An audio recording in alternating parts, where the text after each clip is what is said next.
Imaginez un instant tout l'or que l'humanité a extrait au fil de son histoire millénaire. Les trésors des souverains égyptiens, les richesses des maîtres de l'Antiquité, les coffres des galions espagnols, les réserves légendaires des coffres d'État et les réserves de tous les pays modernes. Rassemblez ce métal éblouissant en un seul endroit et fondez-le en un bloc monolithique unique. Selon les données officielles du Conseil mondial de l'or, sur toute l'histoire de la civilisation, on a extrait des entrailles de la Terre qu'environ 208 000 tonnes de ce métal. Si on en coulait un cube parfait, son arête mesurerait un peu plus de 21 mètres. Ce volume tiendrait sans peine entièrement sous les piliers de la tour Eiffel, en laissant encore beaucoup de place libre autour. La surface de sa base est plus petite qu'un terrain de tennis standard. Arrêtez-vous un instant sur cette pensée. Depuis l'enfance, on nous a appris à croire que l'or est une ressource des plus rares, pour laquelle des empires ont été rayés de la carte et des guerres sans fin ont été menées. Mais si le stock mondial entier, accumulé sur des millénaires, est si minuscule, une question extrêmement gênante se pose. Comment expliquer alors l'abondance palpable et aveuglante d'or dont les capitales historiques de l'Europe et de l'Asie sont littéralement inondées? Et pour ressentir ce décalage, il suffit de se promener tranquillement à travers les salles de n'importe quel vieux palais. Et là, se déploie un tableau qui contredit directement les statistiques sèches. Des milliers de coupoles colossales, d'innombrables flèches, des statues de plusieurs tonnes, des intérieurs de palais, des cadres massifs, des bas-reliefs et des façades de résidences, tout est généreusement recouvert d'une épaisse couche d'or. On nous explique qu'il s'agit d'or fin en feuilles, laminé jusqu'à l'épaisseur d'une toile d'araignée. Mais même un calcul superficiel met à nu l'absurdité de cette version rassurante. Pour recouvrir d'aussi vastes surfaces à ciel ouvert, où le métal subit pendant des décennies des pluies torrentielles, des vents ouraganés, une neige corrosive et de brusques variations de température, il faut des tonnes de matériaux denses. Une dorure illusoire se serait détachée par plaques dès le premier hiver rigoureux.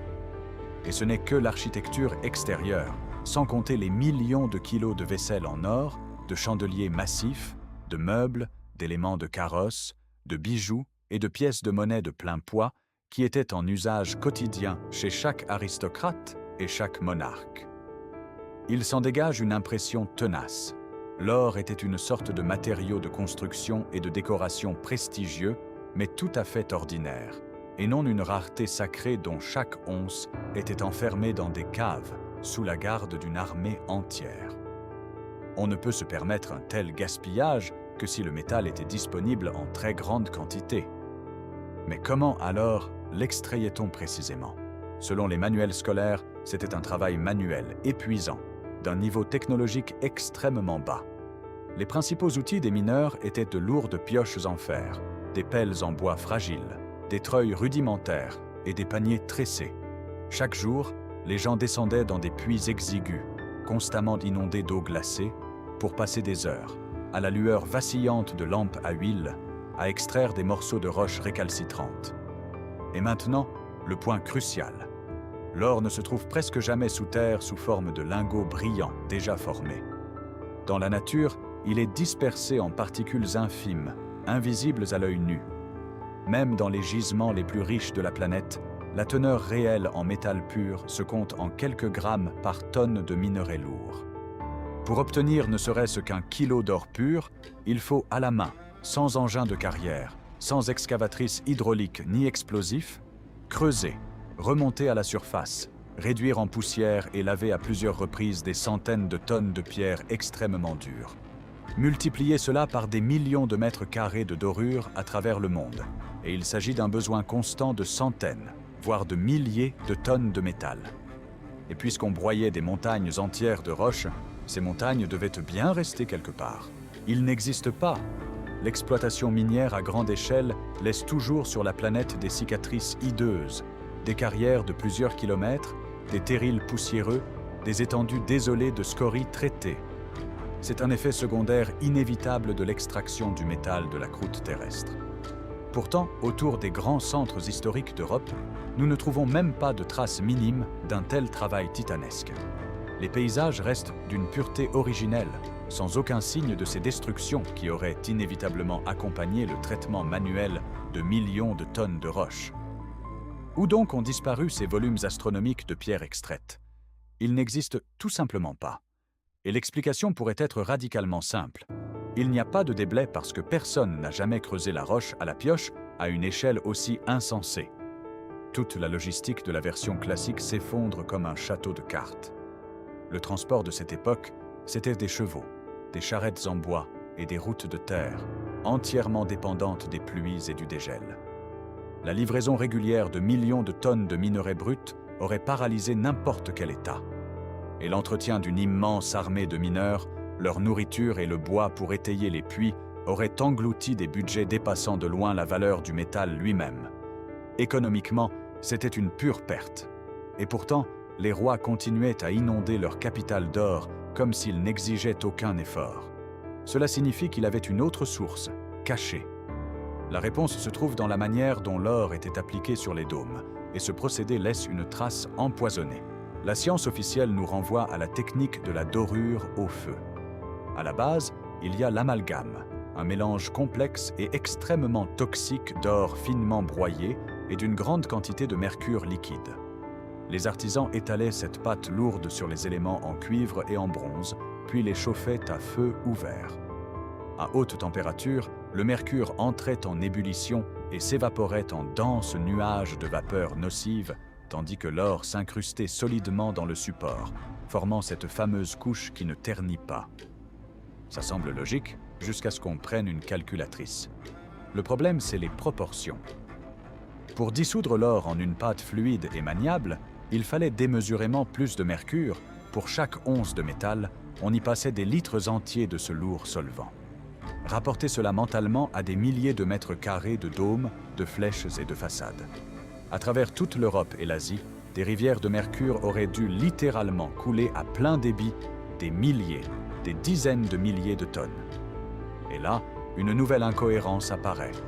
L'extraction du mercure à partir du cinabre est bien plus toxique et compliquée que celle de l'or. Il faut d'immenses fours métallurgiques, des systèmes de refroidissement et de condensation des vapeurs, un combustible ininterrompu. De gigantesques usines à mercure auraient dû fumer jour et nuit à chaque coin de rue. Mais les chroniques restent totalement muettes à leur sujet. Et puis un détail refait surface. Dans les anciens traités, le mercure est toujours associé à l'or. Trop proche pour être une coïncidence. Officiellement, on explique cela simplement. Le mercure n'est qu'un solvant auxiliaire qui s'évapore sans laisser de traces, laissant un résultat éclatant sur les toits des cathédrales. Mais arrêtons-nous un instant et posons une autre question. Et si, depuis des décennies, nous regardions ce processus du mauvais côté? Et si l'équation classique, où l'or est la matière première et le mercure un outil temporaire, avait été délibérément inversée par quelqu'un? Il suffit d'examiner les éléments eux-mêmes pour découvrir une parenté terriblement étroite. L'or et le mercure ont des masses atomiques très proches. Ce sont tous deux des métaux extrêmement lourds et denses, et leur comportement dans les réactions laisse les chercheurs perplexes. Ce voisinage ne ressemble pas à une coïncidence. Et autre chose ne colle pas, la complexité de l'équipement. Pourquoi les anciens artisans construisaient-ils des fours hermétiques aux parois épaisses? Montaient-ils des systèmes complexes de cornues en verre? Utilisaient-ils de puissants acides corrosifs et une distillation en plusieurs étapes avec un contrôle précis de la température si leur objectif était simplement de mélanger de la poussière d'or prête à l'emploi avec un liquide et de l'étaler sur un toit en cuivre? Un tel laboratoire ne correspond absolument pas à une tâche aussi primitive que la dissolution. Ce sont les signes d'une véritable chimie industrielle.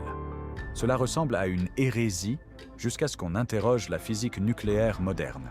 Et elle répond de façon étonnamment claire. Ce qu'on considérait encore comme du délire il y a 100 ans est aujourd'hui un fait scientifique banal. La transformation d'un élément en un autre est réelle.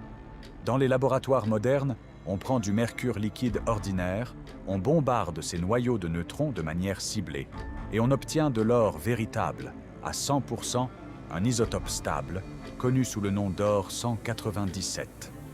Ce n'est pas un tour de passe-passe, mais une expérience confirmée.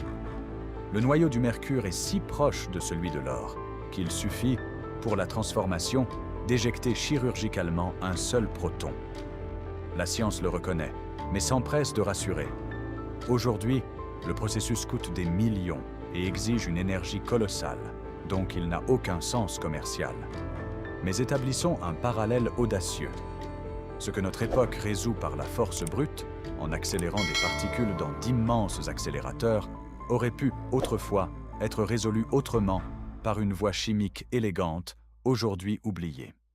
L'hypothèse est simple, les maîtres anciens détenaient le secret d'un catalyseur particulier qui déclenchait la réaction nucléaire directement sur l'établi, à des températures relativement basses et sans perte d'énergie considérable.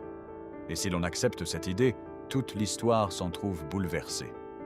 Ce qu'on a appelé alchimie et ridiculisé comme un rassemblement de fanatiques autour de chaudrons troubles était en réalité une chimie industrielle précise, pragmatique et du plus haut niveau. Et si c'est vrai, toutes les énigmes antérieures se referment d'un seul geste. Regardez comment chaque paradoxe se met en place. L'absence d'énormes déblais s'explique par le fait que personne n'a massivement creusé la roche dure. L'éblouissante abondance de métal sur les toits des palais d'Europe et d'Asie devient le résultat logique d'un fonctionnement sans faille de l'industrie chimique. Les rois n'avaient pas besoin d'équiper de dangereuses expéditions maritimes au bout du monde et de compter sur la chance avec de fragiles galions. Les volumes d'or nécessaires, de 1000 tonnes, étaient synthétisés directement sur leur terre à partir de mercure liquide accessible. Et ces volumes colossaux de mercure dont il était question plus tôt n'étaient pas du tout utilisés pour coller de fines feuilles d'or sur des statues. Le mercure était la principale matière première de base de tout le système, le fondement à partir duquel, par catalyse chimique, on obtenait par milliers de tonnes un métal pur et de plein poids. L'architecture du passé brille si éblouissamment, non pas parce que les gens étaient fabuleusement riches, mais parce que l'or était produit industriellement, et son coût réel était dérisoire comparé au prix gonflé qu'on nous impose aujourd'hui.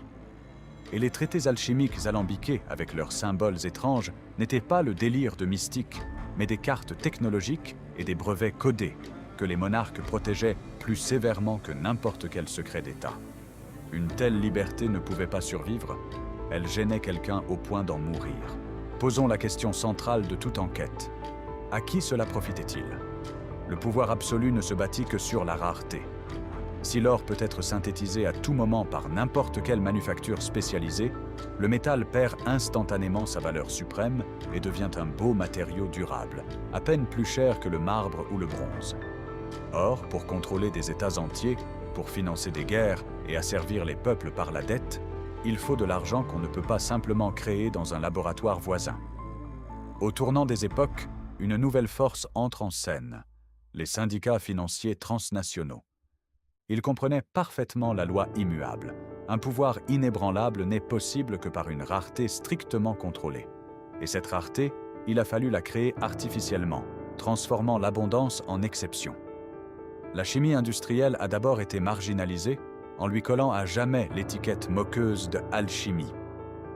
Dans les nouveaux manuels, les maîtres respectés sont devenus des fanatiques comiques penchés sur des chaudrons crasseux.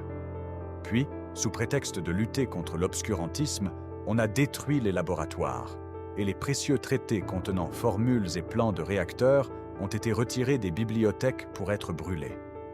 Le vide ainsi créé devait être comblé, et avec une synchronie frappante, les célèbres ruées vers l'or ont éclaté. À travers les journaux, on a inculqué aux gens une nouvelle vision, bien pratique pour les banques. Le métal ne peut être arraché à la terre que péniblement, en infimes pépites. L'or est passé de la catégorie des ressources renouvelables à celle d'un fossile rarissime, et donc follement cher. La rareté artificielle s'est ancrée dans les esprits de générations entières, et les États ont dû s'incliner devant ceux qui contrôlaient les réserves anciennes et les nouvelles mines. Et ce fameux petit cube d'1 mètre de côté, avec ses 21 mètres d'arête, ce n'est pas un fait de nature. C'est un outil avec lequel on nous a appris à mesurer le monde. C'était bien le cas, mais tout n'a pas été dit. Abonnez-vous. Devant vous, ce que les manuels passaient sous silence.